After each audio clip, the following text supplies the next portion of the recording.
Bem-vindas e bem-vindos de novo ao É Apenas Fumaça, onde se fala sobre a sociedade com quem quer falar sobre ela. Eu sou o Ricardo Ribeiro. Eu sou a Maria Almeida. Hoje temos como convidado o David Crisóstomo, cofundador do Hemiciclo, um projeto que se destina a monitorizar a atividade parlamentar da Assembleia da República. Bem-vindo. Obrigado. TVI 24, 23 de julho de 2017. 10 deputados não abriram a boca no último ano. Público, 4 de agosto de 2017. Deputados deram 1517 faltas. PSD e PS foram os mais faltosos. Correio da Manhã, 23 de julho de 2017. Deputados sem falar no plenário em 2017. Eco, 4 de agosto de 2017. Quem são os 34 deputados que não faltaram? Dos 230 deputados eleitos, apenas 34, ou seja, 15%, estiveram em todas as 109 sessões plenárias da Assembleia da República. Observador, 4 de agosto de 2017. Quantas faltas deram os deputados? Maria Luís, perto de chumbar. Jornal de Notícias, 23 de julho de 2017. Os 10 deputados que não abriram a boca no último ano. No último ano de sessão legislativa, houve 10 deputados de quem nunca se ouviu perguntas ou intervenções nas sessões plenárias da Assembleia da República. David, nós acabámos de ler alguns títulos de notícias do último verão sobre a Assembleia da República. Os deputados não estão a fazer o seu trabalho? Ok, eu tenho, e acho que vocês já sabiam disso, muitos problemas com esse tipo de cobertura mediática que é feita com base nos rankings das faltas e dos deputados que falam ou deixam de falar no plenário. Primeiro porque transmite uma imagem errada que existe na sociedade portuguesa de que a essência do trabalho parlamentar é o plenário. Não é. A essência do trabalho parlamentar na Assembleia da República são as comissões parlamentares. Não é o plenário. E segundo, porque além de várias questões que não estão aí mensuradas, como a questão das faltas, por exemplo, em que faz-me muita impressão rankings de faltas, no sentido em que a esmagadora maioria das faltas são justificadas, e dessas justificações a esmagadora maioria são por questões da atividade parlamentar. São deputados que estão em missões parlamentares, que estão a representar a Assembleia da República em várias ocasiões, junto a organizações internacionais, em assembleias interparlamentares, como a Assembleia Interparlamentar da NATO, da OCDE, do Conselho da Europa, etc, etc. E a imagem que isso projeta e que se repete ano após ano, porque é sempre na mesma altura do ano que se fazem esses rankings e que jornais fazem esses títulos e que são partilhados imensamente por várias pessoas que pensam que isso é a essência do trabalho da Assembleia da República, transmite uma imagem extremamente errada, extremamente má também do Parlamento. Por exemplo, os rankings de quem fala menos ou quem fala mais, quer dizer, há uma ideia, talvez inocente, de que na Assembleia da República é tipo a Assembleia de condóminos, que qualquer deputado pode levantar a mão e dizer, do género, olha, estão a falar de animais, eu tenho um animal, vou pedir para falar. Isto não funciona assim. Os deputados, os grupos parlamentares, antes dos debates, determinam qual vão ser os deputados que vão falar sobre aquela determinada matéria que está em discussão. Porque há deputados que se especializam, ou são particularmente bons, ou o grupo parlamentar considera que eles é que devem ser os porta-vozes naquela matéria. Não é qualquer um. E falar em plenário, quer dizer, não é de maneira nenhuma um ranking, uma medida sobre a qualidade do deputado ou do trabalho parlamentar. Há deputados que falam muito pouco e são excelentes no seu trabalho.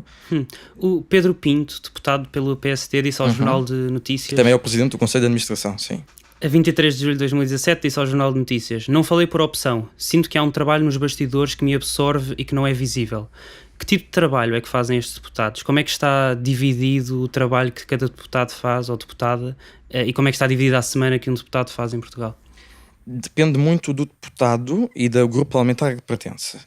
Ou da não pertence a um grupo parlamentar, no caso do PAN. Mas o que é este trabalho de bastidores que o Pedro Pinto fala aqui? Eu não sei o que o Pedro Pinto, concretamente, não é um deputado que eu acompanho particularmente, apesar de saber quem é, de ser um deputado, se não me engano, dos com maior anos de casa na Assembleia da República, já foi eleito várias vezes e foi membro de um governo, eu agora não me lembro qual, secretário de Estado de alguma coisa, agora não me lembro concretamente, mas que o que ele falará, imagino eu, é essencialmente do trabalho nas comissões, como eu estava a dizer, ou seja, o trabalho que é feito nas comissões parlamentares, em que os deputados analisam diplomas, fazem relatórios, discutem iniciativas, recebem pessoas em audições, concedem audiências, recebem peticionários, recebem pareceres, emitem eles próprios pareceres, representam a Assembleia da República junto de outras organizações internacionais, fazem visitas a locais para entender melhor a matéria que estão a trabalhar e a legislar.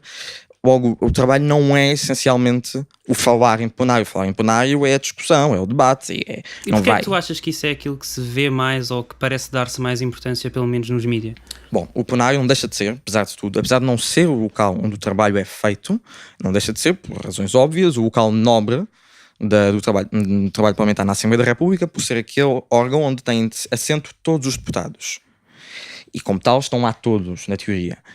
E isto, claro que projeta uma imagem de soberania parlamentar, digamos assim, que atrai mais a atenção mediática. E depois é porque também, durante muitos anos, não era... Como é que é de explicar? Habituámos-nos simplesmente, e não é só em Portugal, isto não é um problema exclusivo português, longe disso, o Parlamento Europeu tem o mesmo problema, como vimos recentemente, por umas declarações do Presidente da Comissão Europeia.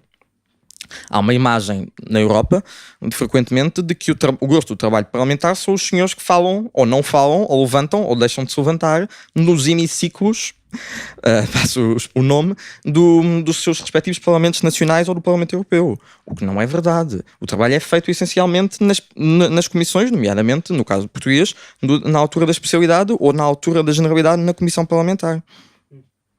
E já agora, perguntaste-me também, desculpa, eu esqueci-me, como é que se organiza a semana parlamentar? A semana parlamentar é muito simples. Na segunda-feira é o dia... Na semana tradicional, obviamente, por exemplo, esta semana que estamos a gravar, que hoje é dia 3 de outubro. Hoje é dia 3 de outubro, terça-feira. Há um feriado. E é a semana a seguir às eleições autárquicas, logo... onde na semana anterior, por sua vez, por ser as eleições autárquicas e também por haver muitos deputados candidatos, 117 no levantamento que nós fizemos, não houve trabalhos parlamentares. E nesta semana que está a ocorrer, estão a haver trabalhos e por isso a organização da semana está diferente do que é normal. Normalmente, a segunda-feira é o dia dedicado ao contacto com o eleitorado, chamemos assim. A terça-feira, o dia inteiro, e a quarta-feira de manhã e a quinta-feira de manhã são os dias dedicados às reuniões das comissões e dos grupos de trabalho. E a quarta-feira à tarde, a quinta-feira à tarde e a sexta-feira de manhã são os plenários da Assembleia da República, sendo que à sexta-feira há as votações regimentais que ocorrem no sistema português todas as semanas, em que se votam diplomas que tenham estado na ordem do dia, se falamos de projetos de resolução, ou votos, ou votações na generalidade de propostas de lei ou de projetos de lei, ou diplomas que já tenham tido nas comissões, já tenham sido aprovados na generalidade no caso de projetos de lei ou propostas de lei, que já estejam na sua fase final e que já possam ser votados em votação final global. É assim que se organiza. E como é que um projeto de lei é levado à discussão na Assembleia e quem é que pode propor estes projetos de lei? Bom, um projeto de lei pode ser proposto um projeto de lei, não confundir com uma proposta de lei, que é a iniciativa do Governo ou das Assembleias Legislativas Regionais dos Açores e da Madeira. Um projeto de lei pode ser, é algo da competência da reserva absoluta dos deputados. São os deputados da Assembleia da República que propõem projetos de lei. O projeto da entrada tem que ser admitido pelo Presidente da Assembleia da República, o que acontece na esmagadora maioria das vezes, já que essa verificação é puramente constitucional e formal. Baixa é atribuída a uma comissão, aliás, para a generalidade, e baixa essa comissão, onde é nomeado um deputado relator. Isto estou a dizer o processo normal. Há processos em que isto não acontece, mas o processo normal é este, onde é atribuído um relator que faz um relatório sobre a iniciativa, em que fala sobre projetos similares que estejam naquele momento na Assembleia, iniciativas passadas, as leis que se quer alterar, a questão formal do diploma em si, se cumpre as regras formais. Depois disto, ainda na apreciação da generalidade podem ser pedidos pareceres, por exemplo, já outras entidades dentro daquela comissão, mas a partir do momento em que há o relatório, é notificado o Presidente e consoante na Conferência de Líderes, é agendado o debate, a apreciação na generalidade pelo plenário da Assembleia da República. Nós já lá vamos. Um grupo de cidadãos pode também apresentar uma iniciativa que levará depois, eventualmente, a um projeto de lei. Sim. Pode explicar como é que isto acontece? Um grupo de... Eu posso explicar, mas o processo foi alterado recentemente, em julho de 2017, e a alteração ainda não está, não sei como tenha escapado, mas ainda não está plenamente a funcionar. Atualmente, um grupo de 20 mil cidadãos e eleitores pode apresentar o que se chama uma iniciativa legislativa dos cidadãos, em que é basicamente um projeto de lei que pode versar sobre qualquer matéria, excepto, não pode ser alterações à Constituição, nem coisas que sejam flagrantemente inconstitucionais, não pode ser coisas que sejam da competência do Governo ou das Assembleias Legislativas Regionais, ou seja, tem que ser coisas que sejam da competência legislativa da Assembleia da República, mas todavia não pode ser coisas que sejam da reserva absoluta da Assembleia da República, que é o artigo 164 da Constituição, com exceção das bases do ensino, em que aí há uma exceção e pode ser por ILC. Não podem se revestir de conteúdo orçamental ou tributário, nem podem alterar no sentido de diminuir as receitas ou aumentar as despesas no ano económico. E, por último, não podem, eu estava a ver aqui, não podem fazer amnistias, ou não podem ser para amnistias ou perdões genéricos. Sim, um exemplo que nós gostávamos de mencionar de uma iniciativa legislativa dos cidadãos que se transformou em lei, que é a Lei 63 de 2013, que ficou conhecida como a Lei contra a Precariedade ou Lei de Combate aos Falsos Recibos Verdes e que acabou por ser aprovada por unanimidade. Nós conversámos recentemente com o Tiago Gilot, ativista e fundador dos Precários Inflexíveis, sobre isso e gostávamos que ouvisses isto. Que permitiu o tiro de partida para essa iniciativa legislativa foi a enorme experiência da manifestação do 12 de março. Foi a partir dessa grande experiência, da mensagem que ela transmitiu na altura, muito clara contra a precariedade, que percebemos todos, os movimentos de precários, os organizadores dessa manifestação, quem esteve envolvido naquela organização, que era preciso que aquela voz que se exprimiu de forma tão clara na sociedade portuguesa, que se propôs mobilizar de uma forma inesperada, tinha que ter uma consequência. E foi por isso que, nos juntámos, no fundo, e percebemos que o mecanismo que estava à nossa mão, para além de todos os outros que eram muito importantes, de acionar formas de mobilização na sociedade portuguesa, continuar o trabalho dos movimentos, tudo isso era muito importante, mas era preciso um instrumento popular que pudesse, o mais rapidamente possível, sintetizar esse ganho social que foi conseguido com a manifestação, com essa visibilidade, com essa força. E a Iniciativa Legislativa de Cidadãos, que em Portugal só tinha sido até ao momento acionada, que nós soubéssemos, uma única vez, por um tema mais técnico, relacionado com as questões ligadas com a arquitetura, com as obras e com o papel dos arquitetos nela, foi impulsionada pela Ordem dos Arquitetos na altura. Enfim, mas de movimentos de base menos formais foi realmente a primeira vez. Fizemos-lo de forma bastante empenhada, dirigimos-nos muito claramente às dimensões mais comuns, mais frequentes da precariedade em Portugal, portanto os falsos recibos verdes, os contratos a prazo, o trabalho temporário, e fizemos um percurso que foi duro, foi bastante corajoso, eu penso, de vários meses na rua todos os dias a recolher. Eram 30, hoje já não são, mas na altura eram 35 mil assinaturas recolhidas em papel todas, com a exigência do número de eleitor, portanto uma coisa mesmo difícil, mas que foi uma grande experiência em si mesmo, porque nos permitiu contactar mesmo com milhares de pessoas. Foi mesmo um momento muito mobilizador também desse ponto de vista, e foi por isso que a proposta chegou ao Parlamento com essa força. Tu lembras disto? Não.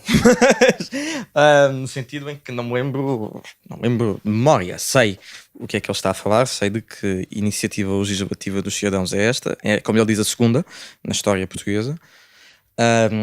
E sei que foi que cumpriu os requisitos. Aliás, acho que houve um pequeno problema na admissão, se bem me lembro, mas que depois os autores corrigiram e cumpriu os requisitos e o caminho formal da ILC. Na altura eram 35 mil assinaturas, hoje são 20 mil. Sim. E hoje em dia também já não é preciso ser entregue em papel. Hoje em dia pode ser eletronicamente. Hoje, dia 3, ainda é. Porque a plataforma ainda não está em funcionamento. A plataforma eletrónica que a Assembleia se comprometeu a criar em julho de 2017 ainda não está em funcionamento, o que também, verdade seja dita, também foi em julho, acabámos de entrar em outubro, pronto, ok, é normal. Mas a Assembleia comprometeu-se a criar uma plataforma que permita que qualquer cidadão proponha uma ILC de forma eletrónica sem ter que estar a recolher à mão as tais, neste caso, 20 mil assinaturas. O Governo pode também apresentar propostas de lei. Pode explicar o que é isso? O que é o Governo na prática apresentar uma proposta de lei? Como assim? Preciso mais... Qual é que é a diferença entre um projeto de lei e uma proposta de lei? Essencial é um projeto de lei é proposto pelos deputados, a proposta de lei é proposta pelo Governo ou pelas Assembleias Legislativas Regionais dos Açores e da Madeira. No sentido em que são coisas que são da competência da Assembleia da República em que o Governo quer legislar. E por isso apresenta uma proposta de lei. O exemplo mais óbvio é o Orçamento de Estado, que esse é da competência do Governo para apresentar, é o Governo único que pode apresentar o Orçamento de Estado, mas é da competência da Assembleia da República aprová-lo. Como tal, o Governo apresenta o Orçamento de Estado, tem que o apresentar até dia 15 de outubro, a proposta do Orçamento de Estado, aliás, e esta segue o seu trâmite legal especial, porque para o Orçamento há um processo legislativo um pouco diferente dos outros, mas que na prática é o mesmo.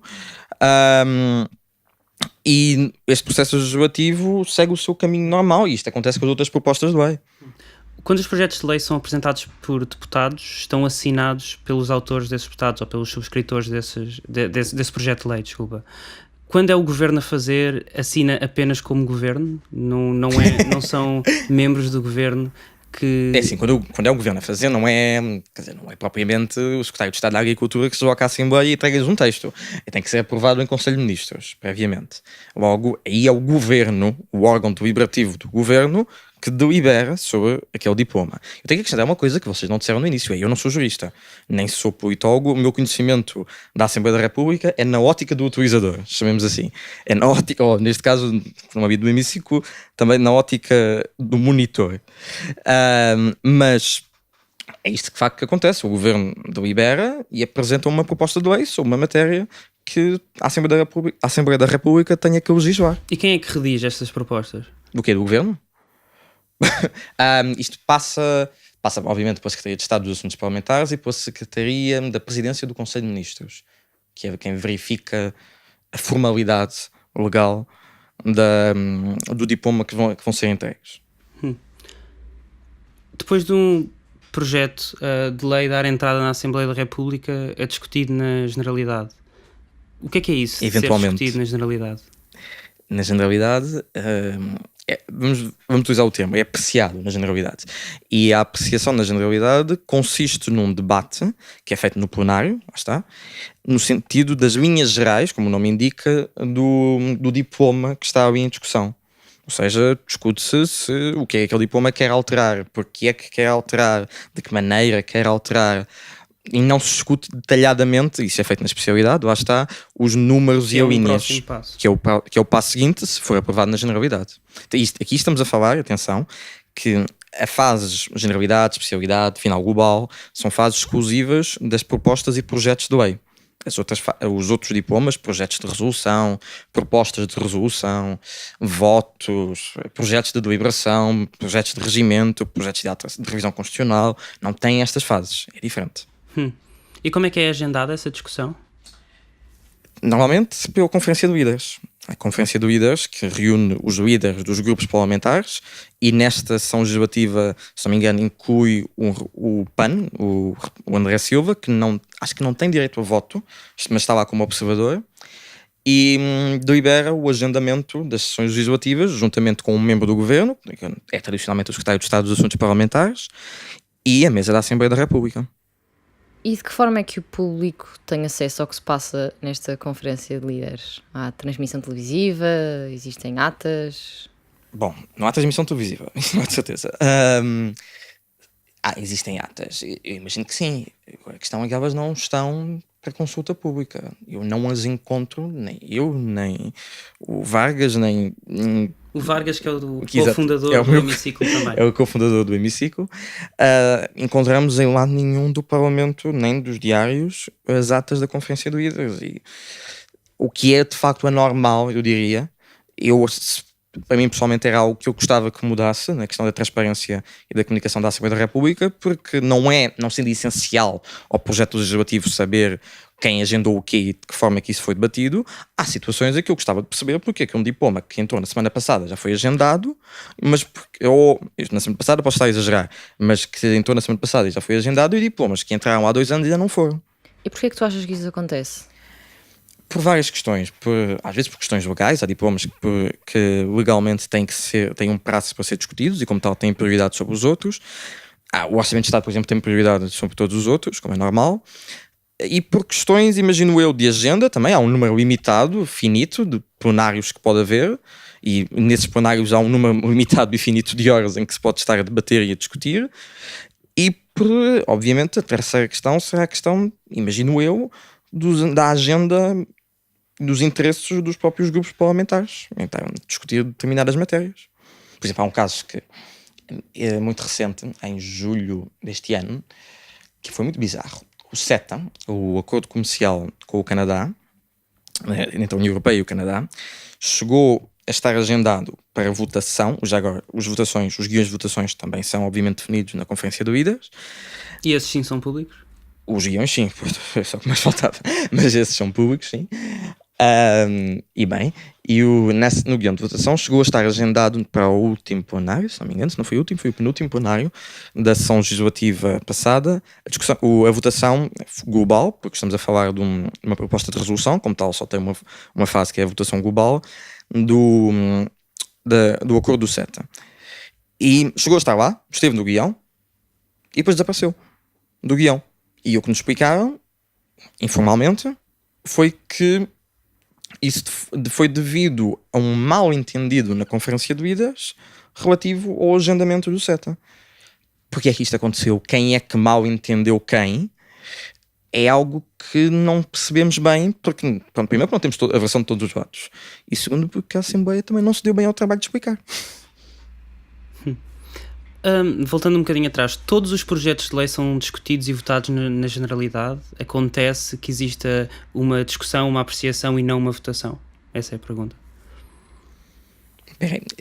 Acho que são 2 perguntas aí. Primeira pergunta: todos os projetos de lei que deram entrada são discutidos e que foram aprovados e que foram admitidos são discutidos na generalidade? Não. Há vários projetos de lei na legislatura passada, e nesta também, mas esta ainda decorre logo, é normal. Mas na legislatura passada ou na anterior, que nunca chegaram a ser discutidos em plenário. Por várias razões, alguns caducaram, eventualmente, ou que caducam sempre quando acaba a legislatura, mas houve outros que por já não fazerem sentido e houve outros que simplesmente nunca foram agendados. Agora, se diplomas que tenham sido apreciados em plenário, se há casos em que apreciados e que não foram votados na generalidade, eu não me estou a lembrar de nenhum. Não estou a dizer que não acontece, mas tenho a impressão de que sempre que há uma apreciação em plenário na generalidade de um projeto de lei, ele é eventualmente também votado na generalidade. Foi apresentado pelo Bloco de Esquerda um projeto de lei em junho de 2016. Agora vocês vão dizer um que vai murchar. E outro apresentado pelo PCP em maio de 2016 também, e que propunha uma nova alteração à lei dos estrangeiros, sobre a qual nós conversámos com a Jéssica Lopes em março deste ano aqui no É Apenas Fumaça. Ambos os projetos de lei baixaram à Comissão de Especialidade sem votação. Pode explicar o que é isto e porque é que isto aconteceu? Baixaram à Comissão sem votação, mas eles tiveram votação na generalidade mais tarde. Porquê é que isto aconteceu? Isto tem sido muito recorrente nesta legislatura, tem acontecido mais vezes do que nas anteriores, pelo menos nos nossos registros, e o que acontece é, há uma apreciação na generalidade e é feito um requerimento à mesa por qualquer deputado, ou por um grupo de deputados, ou por um grupo parlamentar, para que aquele diploma que está em discussão e que deveria ser votado na generalidade naquela data ou na sexta-feira mais próxima, não fosse votado e voltasse à Comissão, ou seja, baixasse novamente à Comissão para uma nova apreciação na generalidade. Porquê é que isto acontece? Bom, isto terá várias razões, imagino eu. Os deputados concretamente de cada diploma saberão dizer-vos isto melhor do que eu, mas normalmente acontece porque há um entendimento de que aqueles diplomas que estão em discussão poderiam ser fundidos num só para ser melhor ou ser mais fácil, como é que eu vou dizer isto de maneira simpática, ser mais fácil serem aprovados na generalidade. Desta forma. Ou seja, há vários diplomas de vários grupos parlamentares que, se tivessem que ser votados na generalidade, se calhar não passavam. E que foi o que aconteceu com estes dois projetos? Juntaram-se num só texto e deram lugar à Lei 59 de 2017, Mais tarde, que foi sim. aprovada com os votos a favor do PS, Bloco de Esquerda, PCP, os Verdes e PAN, e contra do CDS e do PST. Eu não estou a dizer que foi exatamente isto que eu acabei de dizer que aconteceu, não sei, mas foi esse processo de requerimento para baixar a comissão sem votação na generalidade, e que teve mais tarde votação na generalidade, obviamente. Quando voltou ao plenário, teve a votação na generalidade novamente, assim como as outras fases da votação. No mesmo dia? No mesmo dia, sim, acho que é. E porque é isso que normalmente acontece nestes casos, vota como de forma de texto único e é votado tudo de uma só vez, digamos assim, de uma só vez, ou seja, às vezes, como é que é de explicar? Às vezes o presidente, e tem sido prática com o Ferro Rodrigues, pelo menos que eu tenho observado, como sabe que estas votações vão ser sempre iguais, e para não estar a fazer perder tempo à Câmara, pergunta se pode votar tudo numa só vez, apesar de que formalmente sejam 3 votações, mas para poupar tempo vota-se tudo numa só vez. Mas sim, mas foi isso que aconteceu. Ok, mas só recapitulando, a seguir de um projeto de lei ser votado favoravelmente na generalidade, baixa a comissão de especialidade. O que acontece exatamente nesta comissão de especialidade? Não é comissão de especialidade, baixa a comissão na especialidade. Na especialidade. Que é normalmente a mesma comissão onde baixou na generalidade. O que acontece? Aqui há uma discussão, pronto, como o nome indica, há uma discussão na especialidade, ou seja, discute-se e debate-se linha a linha, ponto a ponto, número a número, o que compõe o diploma, neste caso projeto ou proposta de lei, que está em discussão, ou projetos ou propostas de lei que estejam em discussão. E a partir daqui fazem-se audições, também pedem-se pareceres, discutem-se, pronto, até chegar eventualmente a um consenso. E podes só dar alguns exemplos de comissões que existam atualmente? Que tipo de comissões? Existem, são, várias comissões. A primeira comissão, que é sempre a primeira comissão, que é a Comissão de Assuntos Constitucionais, Direitos, Liberdades e Garantias. Há a Comissão de Defesa Nacional, a Comissão de Negócios Estrangeiros e Comunidades Portuguesas, a Comissão de Orçamento, Finanças e Modernização Administrativa, a Comissão de Saúde, e que são compostas por deputados e deputadas. Exatamente, dos vários grupos parlamentares. Nem todos os grupos estão em todas as comissões. O PEV, por razões óbvias, que só tem 2 deputados, não está em todas as comissões. O PAN é a mesma coisa. Todos os outros estão representados em todas. E são essas comissões que se organizam por áreas temáticas, que não são os ministérios de cada governo. As comissões não são permanentes, melhor dizendo, elas são permanentes, mas elas mudam de legislatura para legislatura, os nomes mudam, mesmo as áreas temáticas que elas abordam também mudam, mas elas são compostas por questões temáticas organizadas, ambiente, educação, cultura. Normalmente a cultura, aliás, é daqueles que salta mais, e a partir daqui debatem-se e escrutinam-se as apreciações na especialidade. Estas reuniões são transmitidas? Que reuniões? As reuniões que existem das comissões na especialidade são transmitidas e são todas transmitidas? Todas, faltava eu todas. Algumas são. As audições são todas transmitidas, quer dizer, exceto para algumas exceções. Na Comissão de Defesa Nacional isso às vezes acontece, por questões de segurança nacional. Todas as outras audições são transmitidas no canal Parlamento, que está disponível online e que está disponível na televisão digital terrestre. Há outras que não são. Aliás, nas reuniões das comissões, só as audições é que são transmitidas. O que são, apesar de tudo, bastantes reuniões de comissões. As outras não são. Porquê?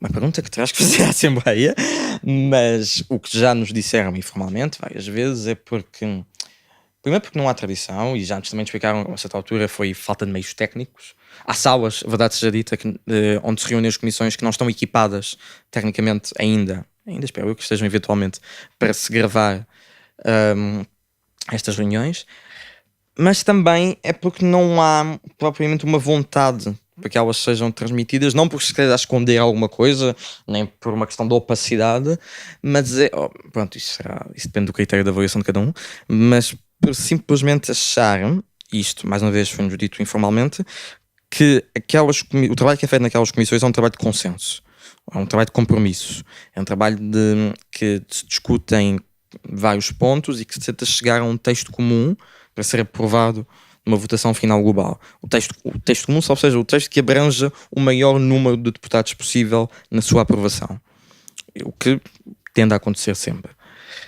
Como tal, é uma matéria sensível muitas vezes para alguns deputados ou para alguns grupos parlamentares, se não para todos, que estão habituados a passar uma imagem no plenário e fora do plenário também, de animosidade e de críticas e de recusas de compromissos e de conversações, e é desconfortável para alguns se essas situações passarem a ser transmitidas. No sentido em que acham que se isso passar a ser transmitido, vai haver, e alguns deputados acham isso, vai haver outros parlamentares que vão sentir a necessidade de repente de se afirmar também na especialidade e no trabalho da especialidade, e de impossibilitar muitas vezes os consensos ou as reuniões ou os compromissos que normalmente devem acontecer. Também me dizem outra coisa, é que se passarem a ser feitas, transmitidas todas as reuniões na especialidade no canal Parlamento, as reuniões do consenso vão começar a ser nos corredores ou em salas à parte e não oficialmente durante as comissões. As comissões fazem essas votações, pronto, na especialidade, e aí essas são transmitidas. Pronto, é isto que nos foi dito. Se eu concordo com isto, não concordo. Acho uma visão extremamente não, mas acho uma visão que infantiliza o eleitor, infantiliza o cidadão, no sentido em que ele não consegue perceber porque é que os deputados não andem à bulha e acha isso esquisito e acha que são os traidores, os seus deputados. E acho que também foi um argumento que foi feito na altura quando se criou o canal Parlamento, quando começaram a transmitir os plenários, de dizer que se ia perder o ambiente de discussão no plenário da Assembleia da República, aquele ambiente interparlamentar, e como tal não me parece um argumento válido, parece um argumento arcaico, obsoleto, e que eu espero que eventualmente deixe de ser assim e nós possamos ver, por exemplo, as votações na especialidade, que é algo que nós no hemiciclo não temos, porque a Assembleia não estrutura de uma maneira fácil e que nos permita facilmente sacar, basicamente, e cruzar as informações, mas que nós gostaríamos de um futuro fazer isso e gostaríamos que elas fossem transmitidas para as pessoas poderem ver, porque aquelas votações são tão importantes como as outras. Então, e qual é que é o próximo passo depois do projeto de lei ser aprovado na especialidade? Volta ao plenário, sobre a forma de um texto final, digamos assim, e nesse texto final, pronto, é votado pelo plenário da Assembleia da República, novamente, que o aprova, ou não, mas se o aprovar, segue para a comissão, para uma comissão de redação, para fixar a redação final, ou seja, são os deputados e também assessores da Assembleia da República que estão ali a ver se as vírgulas estão no sítio certo e se não há erros ortográficos e coisas desse género, se está tudo correto e se os números e a ordenação está ideal. E depois segue para o Presidente da República. E se um projeto for aprovado na generalidade, é sempre aprovado na especialidade e na votação final? Não. Há casos onde isto não aconteceu. Tende a acontecer, deixa-me dizer, tende a acontecer. É incomum algo ser aprovado na generalidade e depois na final global chumbado, mas isso já aconteceu. A 17 de maio de 2013, lia-se no título de uma notícia do Público, escrita pela Rita Brandão Guerra: Portugal torna-se o 5º país a aprovar a coadoção por casais homossexuais. A coadoção foi aprovada em 2013? Ai, não. Não, isso é um dos erros recorrentes que existe na imprensa portuguesa e na comunicação social portuguesa quando cobre a Assembleia da República. É transmitir a imagem errada, e eu vi esse comentário em direto, às vezes, não para a Rita Brandão Guerra do Público, mas para uma outra jornalista da SIC, que dizia sempre: a votação está na generalidade, está aprovado, já está, o processo está feito, já podem ir coadotar. Não funciona assim. A generalidade não é a última fase, não é de longe, que não é a última fase, como sabemos pelo caso prático da coadoção, onde ela não foi aprovada na votação da especialidade quando ela voltou ao plenário. Por não ter sido possível, já agora, também garantir que o grupo de deputados que estava a trabalhar na especialidade na comissão a coadoção representasse alegadamente, corretamente, uma interpretação que pode ser feita, a composição da bancada do PSD. E também, talvez para um certo ponto, da bancada do PS e do CDS.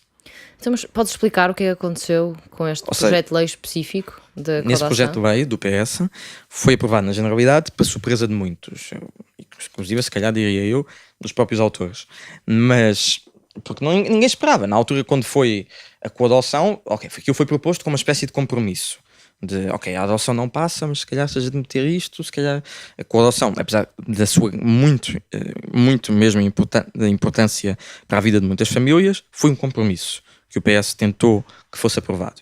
E conseguiu na altura um bónus muito importante, garantido, que era o PCP ia votar a favor. Contrariamente ao que era a tradição do PCP na altura para a adoção por casais do mesmo sexo. O que, entretanto, isso já também se mudou agora na última votação que houve em 2015 e 2016. 2015, desculpem, não houve em 2016. Houve sim, a verificação. Mas na altura, quando foi aprovado, houve liberdade de voto. E eu detesto este termo, no sentido em que a liberdade de voto existe sempre na Constituição, para todos os deputados. Os deputados não podem... O deputado exerce o seu mandato livremente, estou a citar a Constituição. Um deputado não pode ser sancionado disciplinarmente pelos seus votos, também estou a citar a Constituição. Logo, na teoria, a liberdade de voto é sempre, é regra, ponto. Há uma coisa que é a disciplina de voto, e eu, como podem ver pelo termo que eu utilizo, não sou grande fã, uma coisa, mas que limita a atuação dos deputados. Neste caso em concreto, o PSD não impôs, criou disciplina de voto para este caso. Logo, houve vários deputados que votaram de maneira diferente do PSD, ou seja, que votaram a favor ou que se abstiveram. E, para surpresa de muitos, a coadoção foi aprovada naquela altura, na Generalidade. O que aconteceu? Depois disto, que todas as pessoas perceberam que se calhar tinha sido anormal, no sentido em que a direita tinha maioria absoluta no Parlamento, o PSD era, por indicação, contra a coadoção, inclusive a JSD, por mais incrível que possa parecer na altura, o CDS também era contra. Logo, na teoria, se os dois maiores grupos parlamentares são contra, não devia nunca ter sido aprovado.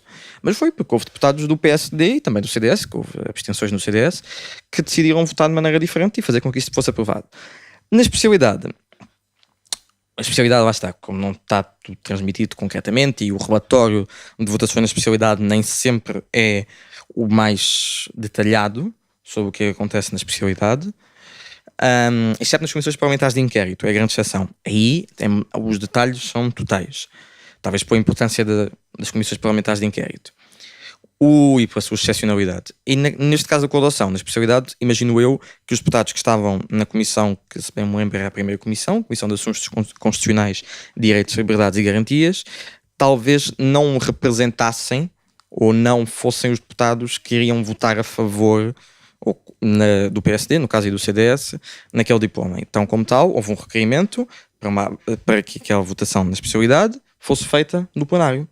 Infelizmente no plenário, infelizmente na minha opinião pessoal, infelizmente foi chumbado. A coadoção não passou e foi chumbado na especialidade e o processo legislativo acabou aí. Sendo um projeto de lei aprovado pela Assembleia da República na votação final, passa a decreto-lei que é ou não promulgado pelo Presidente da República. Vais-me corrigir. Em que circunstância é que um Presidente da República pode votar um diploma? E corrige-me o erro que eu fiz. Claro, não é um decreto-lei, é um decreto da Assembleia da República. Um decreto-lei é uma maneira de legislar do Governo. O Governo faz decretos-lei. O Governo produz os decretos-lei que são promulgados pelo Presidente da República. O que a Assembleia faz quando uma lei é aprovada é decretos da Assembleia da República, que seguem para o Presidente da República, que tem 20 dias úteis para decidir o que fazer com aquilo, basicamente. Para ou promulgá-lo, e se está promulgado o processo legislativo também, o processo parlamentar já acabou, mas o processo legislativo do diploma acabou aí, que segue à referenda ministerial, que é basicamente a assinatura do membro do Governo, e há a publicação em diário da Assembleia da República. E aí então acaba mesmo.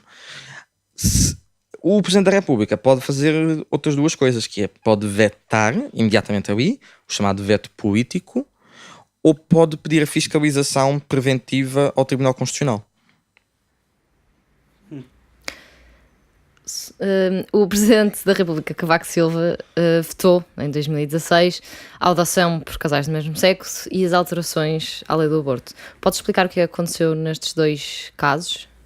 Esse caso é muito giro já agora. Esses casos, então, foi o Jorge Reis Novaes, que é um constitucionalista e é professor da Faculdade de Direito da Universidade de Lisboa, que denunciou, acho que foi num Prós e Contras, foi num programa moderado para Fátima Campos Ferreira, na RTP1, em que denunciou que tinha havido um incumprimento formal, e acho que foi nesse caso, num desses dois, ou se não nos dois, deste tal prazo dos 20 dias. Porque, não sei se vocês recordam, foi há coisa de 2 anos, na altura o diploma aparentemente demorou mais do que 20 dias, o Sr. Presidente da República demorou mais do que 20 dias a dar uma resposta à Assembleia. Claro que a Presidência da República justificou com uma questão muito simples, é que eu esteve nos correios da Assembleia, foi na altura do Ano Novo, festas de Natal, etc. Logo, os 20 dias só começam a contar quando aquilo chega à Secretária do Presidente. Pronto, é uma interpretação da Presidência, o Jorge Reis Novaes tinha outra, ficou por aí, até porque a Constituição não nos diz o que é que fazemos se o Presidente da República se marimbar no prazo. Não nos diz assim textualmente o que é que se faz. Há diferentes visões e aí vocês podem chatear constitucionalistas que vamos dar diferentes opiniões sobre o que acontece nesse caso, mas a Constituição não diz, é omisso. Nesse caso, houve um veto político, ou seja, o Sr. ex-presidente Cavaco Silva decidiu não promulgar esses 2 decretos da Assembleia da República, um que consagrava a adoção por casais do mesmo sexo e outro que revogava as restrições introduzidas à interrupção voluntária da gravidez no verão de 2015.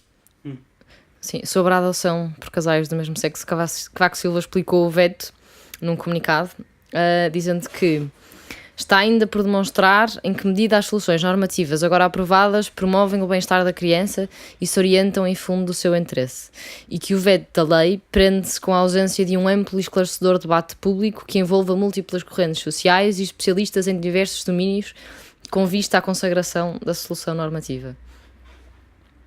Foi esta a explicação que o Presidente da República deu. Quem é que eu comento? O que dizer? Bom, isso é uma decisão do Presidente da República. O Presidente da República promulga, veta, conforme ele achar. Pronto, conforme ele achar. Ponto.